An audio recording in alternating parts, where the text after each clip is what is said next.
Sa simula ng pelikula, ipinakilala sa atin ang isang binata na nagngangalang Bong.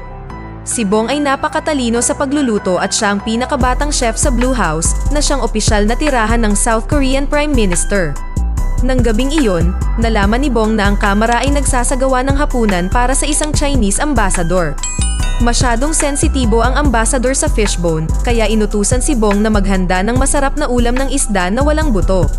Sinunod ni Bong ang utos nila at agad na sinimulan ang paghahanda ng ulam. Pagsapit ng gabi, handa na ang hapunan at inihain sa ambassador. Nakalulungkot, sa sandaling nakagat ng envoy ang isda, nakahanap siya ng tinik dito. Naglagay ito kay Bong sa isang seryosong problema, habang hinahalugog siya ng ilang gwardya sa mansyon para hanapin siya. Sa sumunod na eksena, dumating ang dalawang pulis na nag-iimbestiga sa insidente sa apartment ni Bong at kumatok sa kanyang pinto. Alam ni Bong na siya ay may problema, kaya sinubukan niyang tumakas sa balkonahe, habang sinusubukan ng mga opisyal ang kanilang makakaya upang mahuli siya. Sa proseso, si Bong, sa kasamaang palad, ay bumulusok sa isang swimming pool sa ibaba, na nabagok ang kanyang ulo sa ilalim ng pool.